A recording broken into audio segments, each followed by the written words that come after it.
"You better back up or I swear I'll slice your tires right now," screeched a voice from the depths of pure suburban entitlement as a 6-inch kitchen knife gleamed in the afternoon sun.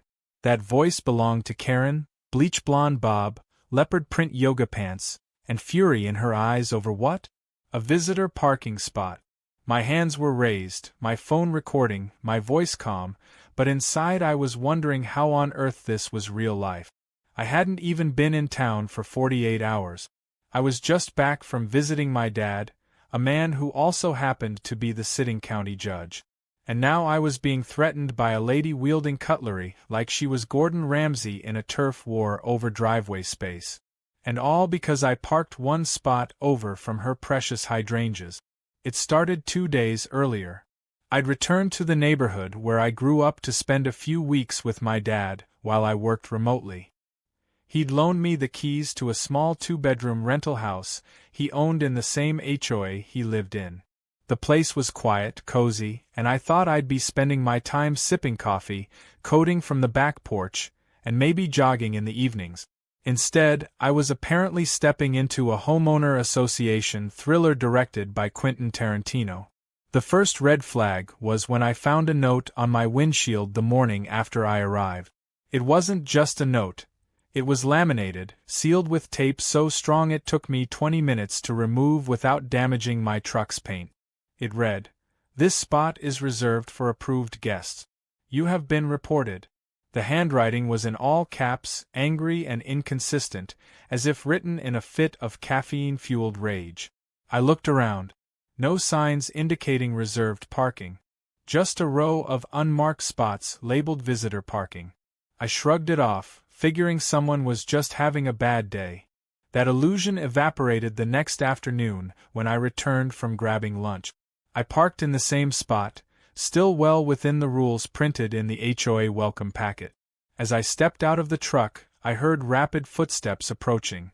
I turned, and there she was, Karen, standing 5 feet away with a clipboard in one hand and a look on her face like she'd just caught someone robbing her jewelry drawer.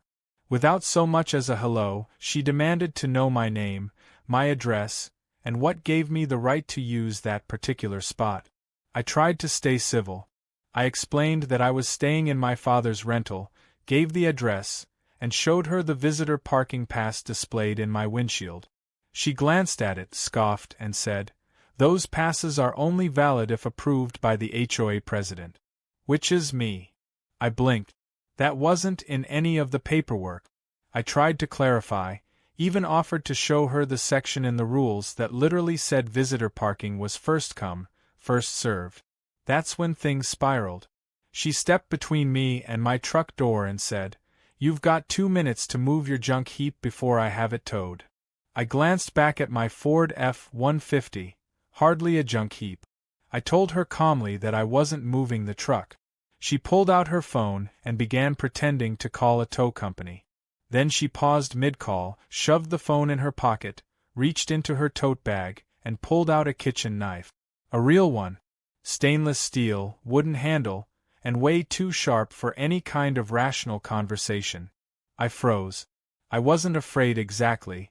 I'd dealt with courtroom lunatics, violent clients, and hot-headed protesters back in college. But this wasn't a courthouse or campus. This was my dad's neighborhood. Suburbia. And I was staring down a kitchen knife over a parking disagreement. My instincts kicked in and I calmly pulled out my phone. I started recording. I didn't say anything. Just held the camera steady. Karen didn't even flinch. She waved the knife like it was an extension of her HOA authority.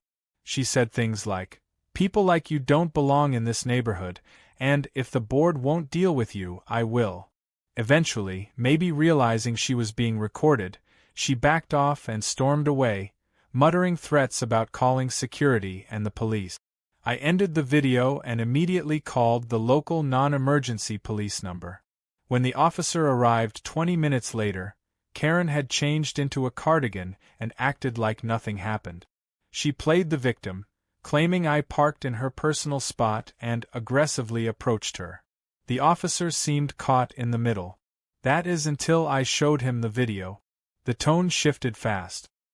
He watched the footage, eyebrows raised, then turned toward Karen with a very different posture.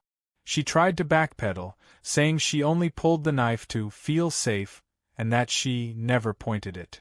I reminded the officer calmly that a weapon used in a threatening manner, even if not directly pointed, constitutes assault. He nodded, took our statements, and left after saying the matter would be reviewed. That's when the second wave of madness hit. The next morning, I woke to find my truck gone, towed. Despite having a valid pass and being legally parked, I stormed down to the HOA office and was greeted by a locked door and a sign that read closed for board meeting. I knocked anyway. No answer. I left a written request for a towing appeal along with copies of the video and a screenshot of the HOA bylaws. That afternoon, I got an email stating I was temporarily banned from visitor parking for 90 days due to a pending investigation into threats made to an HOA board member. Now I was boiling. I hadn't done anything wrong. I'd been calm, respectful, and followed every rule to the letter. But I wasn't some powerless tenant. And I wasn't alone. I called my dad, told him everything, and emailed him the video. There was a long pause on the other end of the line. Then he said quietly, "She pulled a knife on my son. That's not just HOA drama. That's aggravated assault." I knew then the gloves were coming off. Not just because I was his son, but because my dad had built his career fighting for justice, and now justice was sitting in the driveway of a rental home 2 blocks away from his own. Karen had no idea who she'd just messed with, and I was done playing nice. By the time I walked into my dad's study that evening, he had already reviewed the video 3 times and had printed copies of the HOA bylaws fanned out on his desk like evidence in a courtroom exhibit. Judge Harold Porter wasn't a man who raised his voice or rushed to anger, but there was a certain stillness in his expression that told me he wasn't taking this lightly.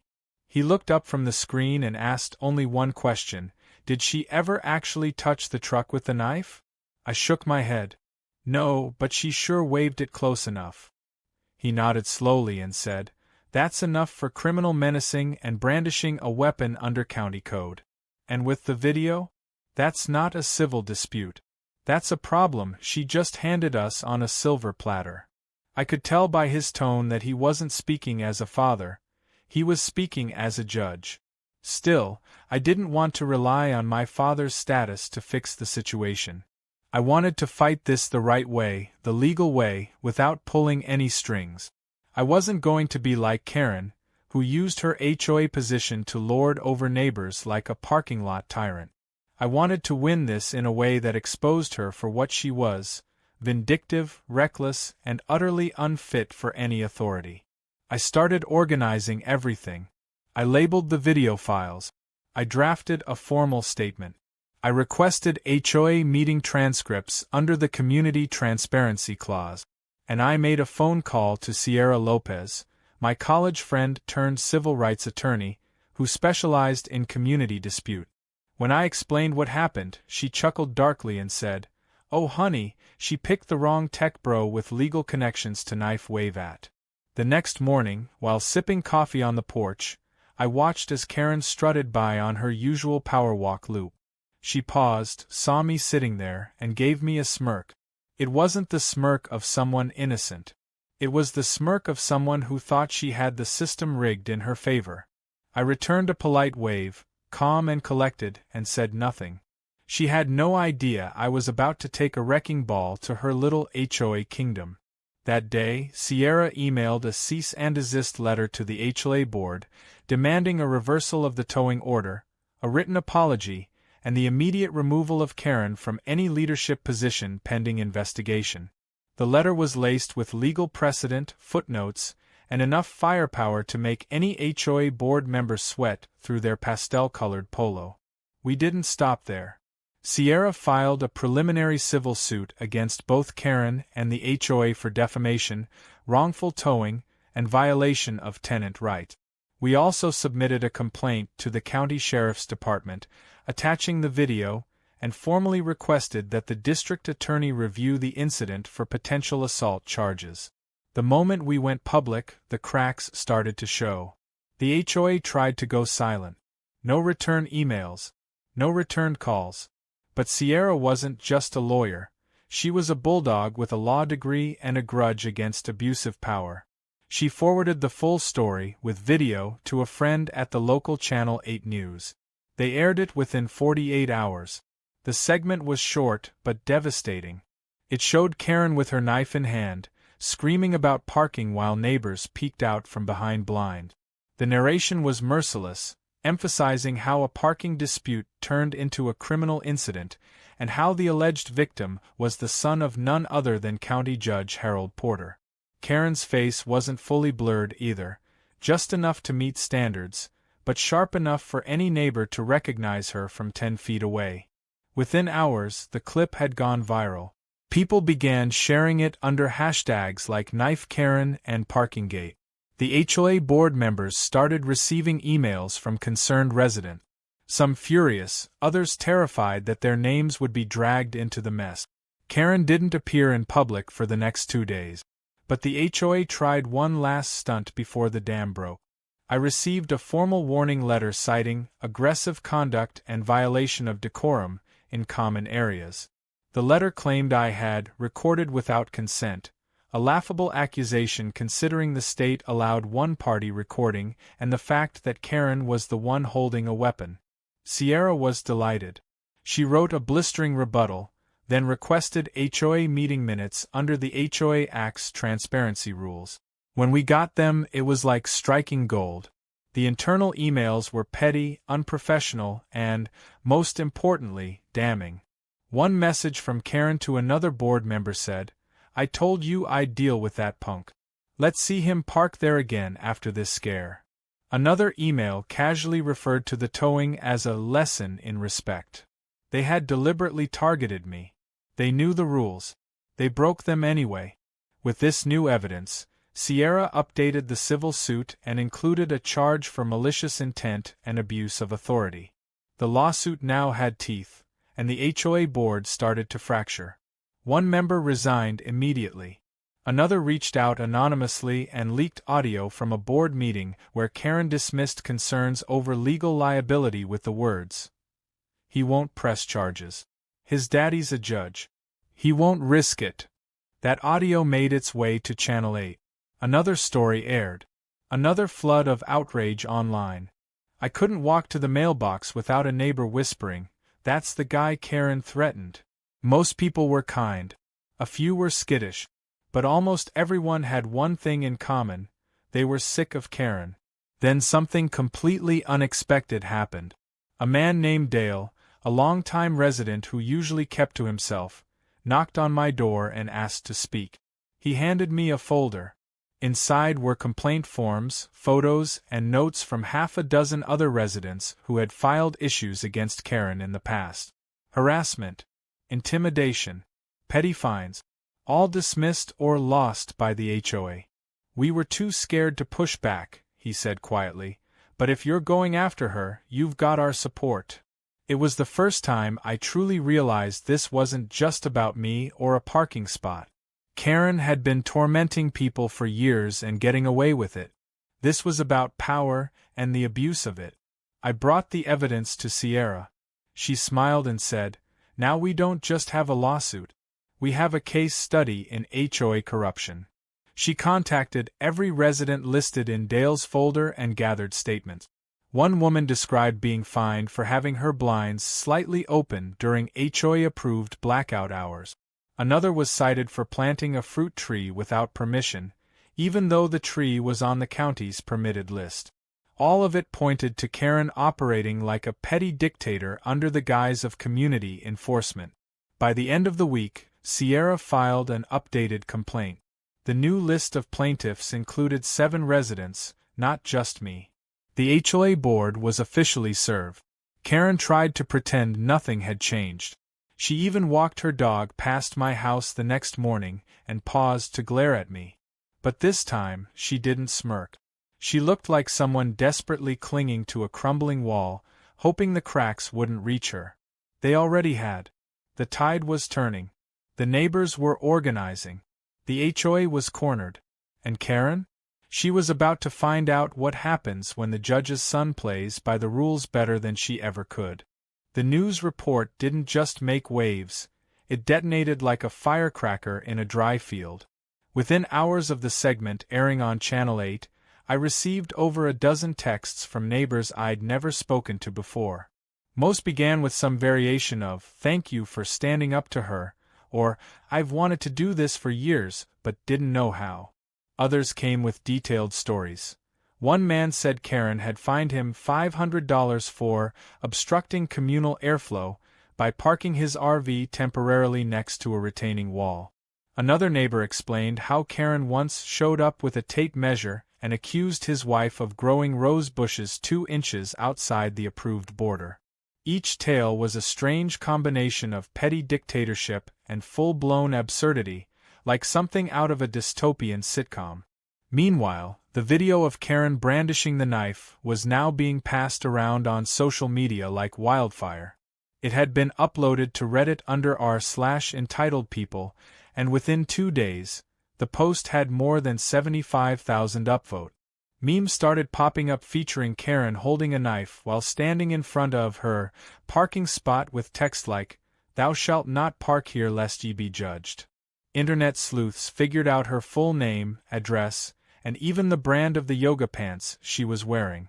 While I didn't support the doxing, I couldn't deny that public opinion had turned dramatically, and publicly, against her. Inside the HOA boardroom, chaos was brewing. 2 members had already resigned. One wrote a resignation email that leaked almost immediately, saying, "I didn't sign up to be part of a criminal cover-up or defend someone threatening people with blade. I'm out." The board president, a balding man named Greg, who had clearly been Karen's protector, tried to conduct a virtual meeting but was shouted down by furious homeowners demanding answers. Screenshots from the HOA Facebook group showed threads with hundreds of comments. People who had never attended a single meeting were now talking about reforming the entire structure, holding emergency votes, and dissolving the HOA entirely if that's what it took to get Karen out. Sierra and I watched the mess unfold like seasoned players in a very satisfying game of chess. She was calm, calculating, and strategic. Every move she made had purpose. She wasn't just going after Karen anymore. She was exposing the culture that let Karen flourish. We held off on taking any interviews for a while, choosing instead to gather momentum. When local radio reached out asking for a segment, we agreed, but only under one condition. They play the unedited audio of Karen threatening me. The host hesitated, fearing legal pushback, until Sierra pointed out that it was already public record. The next day, that audio played to thousands of morning commuters, and by lunchtime, we had 3 more residents contacting us with stories of past abuse. But even with all this momentum, Karen wasn't done. She launched her counterattack with all the tact and strategy of a sinking ship firing flares at a thunderstorm. First, she distributed flyers door to door. Yes, actual printed flyers, accusing me and Sierra of conducting a smear campaign, claiming I was exploiting my father's position to manufacture a scandal. She included phrases like a coordinated leftist ambush and mob tactics funded by enemies of the HOA. It was so bizarre that it might have been funny, if not for the fear she tried to plant in it. She warned neighbors they could be next, that people were spying, and that she would not back down. Sierra took the flyers and added them to the growing evidence folder. She smiled as she stapled them to the complaint documents. "Every time she opens her mouth, she gives us another win," she said. We were now filing for damages and demanding a restraining order to keep Karen away from anyone listed in the case. The court date was set for the following month, and the judge assigned was known for having little tolerance for HOA corruption. The day the summons was served to Karen, her mailbox camera captured her reaction, a slow-motion replay of her face twisting from confusion to disbelief, then a full scream as she tossed the papers onto her lawn. That footage, naturally, ended up in the next Reddit update. But even as the legal case built momentum, I couldn't ignore how deeply divided the neighborhood had become. Some people were rooting for me, but others, Mostly older residents or Karen's longtime friends, were still clinging to the fantasy that she was the victim. They believed the story she was pushing, that she'd been set up, that I was some spoiled brat using legal connections to ruin a woman's life over one bad afternoon. I saw the stares. I heard the whispers at the coffee shop on Elm Street. I knew that I was now a symbol, for some, a hero, for others, a disruption. But I didn't regret anything. What I hadn't expected was the email I received late one night. It came from a man named Michael who used to live in the neighborhood but had moved out 2 years ago. The subject line read, "You're not the first." He explained that Karen had caused him and his wife so much stress over a landscaping issue that it led to his wife's hospitalization due to anxiety. They sold their house and left rather than fight. He attached documents showing official complaints they had filed that were mysteriously dismissed. He offered to testify. I forwarded it to Sierra, who called me 10 minutes later, half laughing, half shocked. "This isn't just a lawsuit anymore," she said. "This is a case study in HOA abuse and corruption. If this keeps going, we might end up on national news." And she wasn't wrong. Just 2 days later, a producer from a national morning show reached out. They were doing a special on neighborhood nightmares, and our story had crossed their radar. We declined the interview for now, not wanting to appear like we were chasing fame, but the mere request told me everything I needed to know. This story wasn't going away. Karen wasn't getting out of this quietly. At the next emergency community meeting, something extraordinary happened. Over 100 residents showed up, more than any meeting in the HOA's history. They filled folding chairs and lined the walls. People who'd never raised their hands before now spoke up with trembling voices and fiery resolve.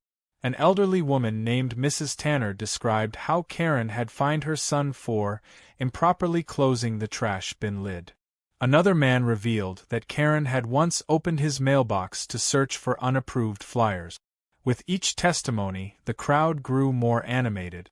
For the first time, they weren't afraid. I stood and made a short statement. I wasn't emotional, just honest.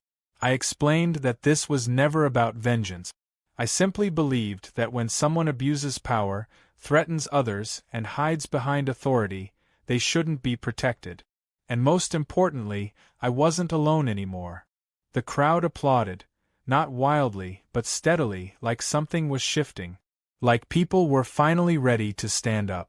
The meeting ended with a motion being filed to hold a community-wide vote on dissolving the current HOA board. A special committee would be formed, independent and temporary, to run elections. Karen left the room before the motion was passed, her face red, her lips tight, and her steps stiff with rage.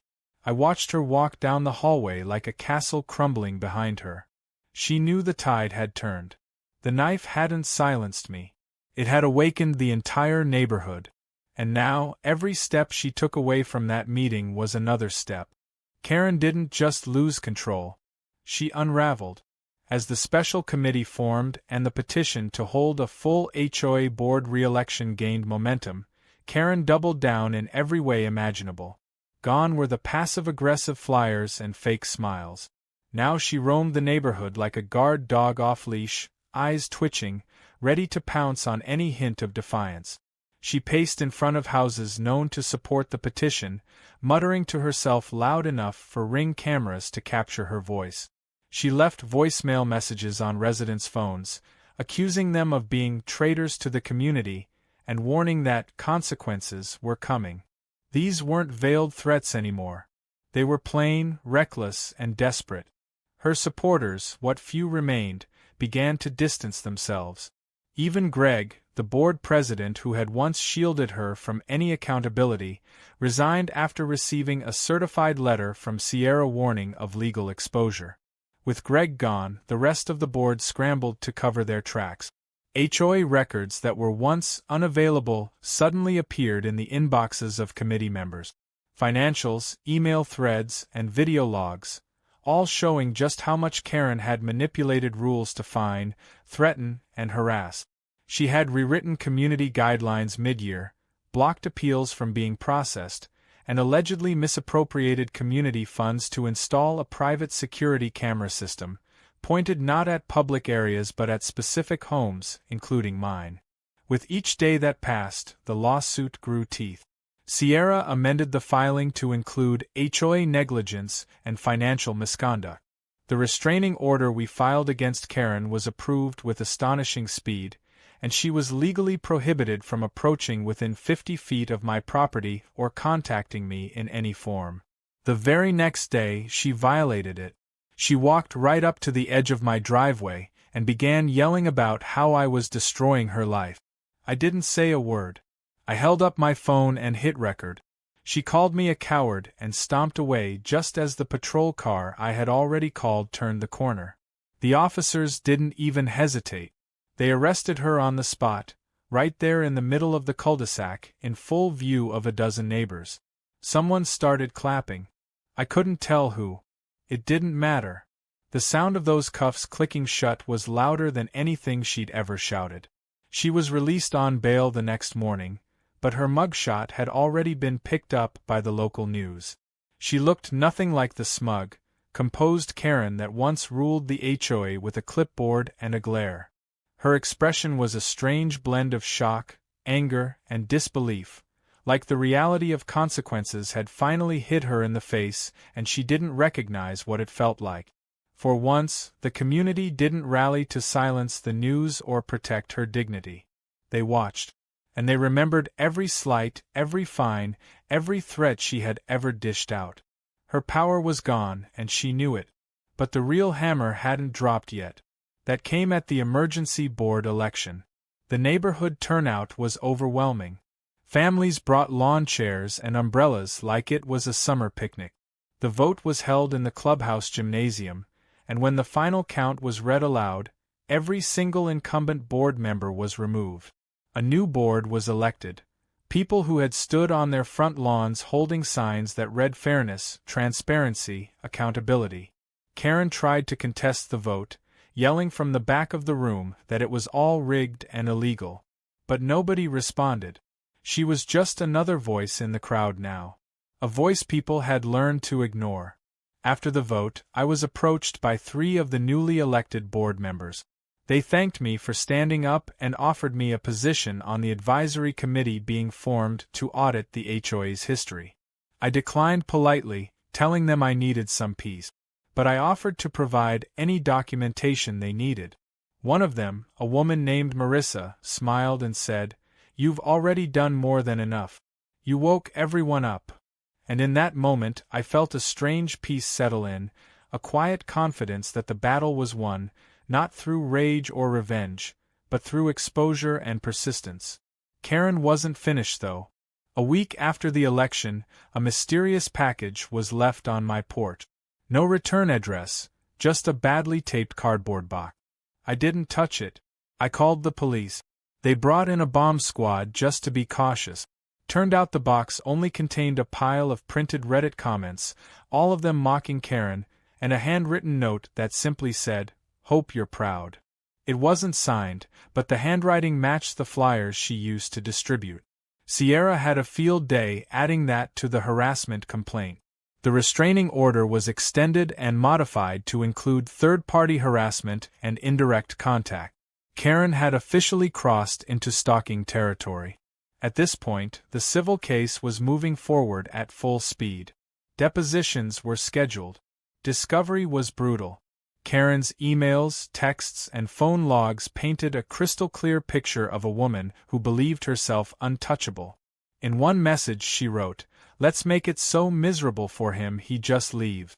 If he wants to challenge the Queen, he better expect war." That line alone gave Sierra everything she needed to demonstrate intent. Damages were being calculated, including emotional distress, reputational harm, and property-related losses.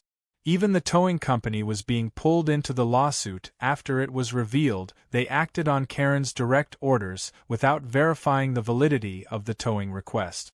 It wasn't just a lawsuit anymore. It was a storm.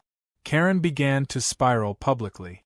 She posted angry rants online under her real name, trying to rally support and claiming to be the victim of judicial tyranny. When that failed, she began attending local town hall meetings and bringing up the HOA lawsuit during open forums, only to be asked repeatedly to step away from the microphone. Her behavior was becoming erratic, even paranoid. She claimed her phone was being tapped and that neighbors were secretly filming her, which, ironically, they were, since she had become a walking warning label for how not to behave in a neighborhood. Despite all of it, I didn't feel hatred toward her. Not really. I felt something closer to pity. Karen wasn't powerful anymore. She was lost. The authority she had used like a weapon had turned against her. The people she had intimidated now laughed at her. The systems she thought she controlled now worked against her. The mirror she avoided looking into was now held up for everyone to see. And what stared back wasn't a misunderstood leader or a righteous defender of rules. It was a bully who finally got caught. By the end of the month, the new HOA board officially issued a community-wide apology for past abuses and promised sweeping reforms. The visitor parking policies were rewritten, appeal processes were restructured, and a new clause was added stating that any display of violence or weaponry would result in immediate HOA suspension and criminal referral. I watched the live announcement online and couldn't help but smile when the board president specifically stated, "No one should ever fear a knife being pulled over where they park their car." Karen's house went up for sale not long after. Rumors circulated that she was moving out of state. The "for sale" sign didn't have one of those little info boxes with flyers in it. It had been yanked off and shredded by someone, probably Karen herself. I watched the moving truck pull away from her driveway one quiet Saturday morning.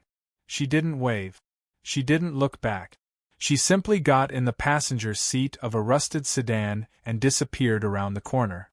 I didn't celebrate. I just exhaled. Not a sigh of relief, but something deeper. A release of pressure I hadn't realized I was carrying. The storm had passed. The air felt different now. The fear, the tension, the unspoken rules Karen had instilled in the neighborhood, they were all gone. Replaced by laughter, late-night dog walks, kids on skateboards, and neighbors talking to each other like friends instead of potential enemies. And that cursed parking spot? The one where it all began? The new board painted a little mural over it. Just a small image of a dove, outlined in blue and gold, with a single word beneath it, peace. The courtroom was colder than I expected, both in temperature and atmosphere. Pale walls, wooden benches, and the quiet hum of whispered conversations created a tension that settled in the chest like a coiled spring. I sat at the plaintiff's table, Sierra to my left, a small stack of neatly arranged documents before us. Across the room, Karen sat stiffly in a pale blue blazer that couldn't conceal the twitch in her jaw. Her lawyer, a man who looked as if he'd been plucked from a department store mannequin aisle, flipped through papers with exaggerated care. She didn't meet my eyes, not once. She stared straight ahead like a soldier awaiting sentencing, refusing to acknowledge the battlefield around her. But it didn't matter anymore. She could look away all she wanted. The damage had already been done, by her own hand. The judge entered without ceremony and the bailiff called the room to order. There were no cameras, no reporters allowed inside, but the case had already lived 10 lives on the internet. Everyone who needed to know already did. The judge didn't waste time with dramatic speeches. He reviewed the evidence, allowed opening statements, and began working through the case point by point. Sierra, as always, was sharp, surgical, and steady. She laid out the timeline, presented the video of the knife incident, submitted the HOA emails, the restraining order violations, the printed flyers, and even Karen's online posts ranting about judicial tyranny. By the time she was done, it felt less like a civil dispute and more like a diagnosis of unchecked power gone feral. Karen's defense was as expected. She claimed provocation, emotional distress, and argued that I had exaggerated the event for attention. Her lawyer tried to cast doubt on my intentions, suggesting I had manufactured drama for revenge because of my father's position. But the video didn't lie. The audio didn't lie. The HOA records didn't lie. When the judge interrupted mid-defense to ask, "So you're saying the plaintiff forced you to wave a knife at him?" Even her lawyer paused, unsure how to respond. Karen shifted in her seat, her bravado visibly cracking under the weight of reality. When it came time for Karen to take the stand, the courtroom seemed to lean forward. She tried to appear composed, but the questions cut deeper than she expected. Why did you feel threatened by someone calmly standing near his car? Why did you refer to him as trash in your emails? Why did you send flyers with inflammatory language to his neighbors? Her answers were deflective, evasive, full of phrases like "I don't recall" and "I was just protecting myself." But the worst moment came when the judge asked her directly, "Do you believe that pulling a weapon in a neighborhood dispute is acceptable behavior under any circumstance?" She hesitated for one breath too long. Then she said, "I didn't mean it like that." The courtroom fell silent, and the judge nodded as if that answer told him everything he needed. We broke for lunch before the final verdict. I stepped outside to clear my head, standing near the edge of the courthouse steps, watching people walk by without knowing or caring who I was. That anonymity felt good. For months, I'd been the face of a war I never asked for. But now, as the end drew near, I felt something surprising. Not anger, not relief, but closure. Behind me, Sierra joined me with a coffee in each hand and handed me one without a word. We didn't need to speak. We both knew how this was going to end. When we returned, the judge read his ruling. Karen was found liable on all counts: harassment, defamation, civil assault, and HOA abuse of power. The HOA itself, now under new management, had agreed to settle separately, taking full responsibility for their failures. Karen was ordered to pay damages, enough to make a statement, not enough to destroy her financially. The restraining order was extended another year, and she was barred from participating in any HOA governance for 5 years statewide. The judge didn't lecture her. He didn't raise his voice. He simply said, "This was never about a parking spot. It was about fear, control, and entitlement, and that has no place in a neighborhood." With that, he dismissed the court. Outside, reporters were waiting. I gave one short statement. This wasn't personal. It was about making sure no one else had to live under that kind of abuse. Then I turned, walked to my truck. Yes, parked legally, and drove home with the windows down, letting the wind carry away the last traces of courtroom air. The neighborhood changed after that. Not overnight, but steadily, like a garden slowly overtaking a dried-out field. The new HOA board began hosting community nights, barbecues, block parties, open forums. For the first time in years, people smiled at each other without looking over their shoulders. Kids rode bikes down streets that used to feel patrolled. Families left doors open during the day again. The whispers turned into conversations, and the fear that had hung like smoke began to fade. I returned to my dad's house the following weekend for dinner. He greeted me at the door with a proud smile, not just as a father, but as a man who understood the cost of fighting battles with principles instead of fists. We ate steak and potatoes again, just like the night this had all begun, and as we sat on the back porch, he said, "You know, some people never get to see justice happen in real time. You got to do that. You did it the right way." I nodded, not because I needed validation, but because I knew he was right. A few weeks later, I received a strange envelope in the mail. Inside was a typed letter from Karen. No return address. No signature. Just 2 pages of thinly veiled rage, blame, and refusal to take responsibility. She accused me of ruining her life, of manipulating the system, of being a spoiled rich kid who couldn't handle a real woman standing her ground. I read the letter once, then fed it into the shredder without a second thought. That part of my life was over. Karen's words no longer held weight. Her era had ended the moment she picked up a knife and pointed it at someone who wasn't afraid of her. Eventually, her house sold to a young couple with a baby on the way. They repainted the exterior, planted a new garden, and hosted a little welcome party on their front lawn with lemonade and cookies. I stopped by briefly, introduced myself, and welcomed them to the neighborhood. The wife smiled and said, "We heard there was some drama here before, but everyone says it's peaceful now." I smiled back and said, "It is. And it's going to stay that way." On the wall of the community clubhouse, a new plaque was installed by the HOA. It read, "In recognition of those who stood up for what was right, even when it wasn't easy. A tribute to fairness, courage, and neighborly strength." My name wasn't on it. It didn't need to be. Everyone who mattered already knew. The parking spot where it all started? It was still there. Same pavement. Same paint. But no more knives. No more threats. Just cars coming and going, neighbors waving, life moving on. And somewhere far away, Karen was just another angry memory buried beneath the laughter of a healed community.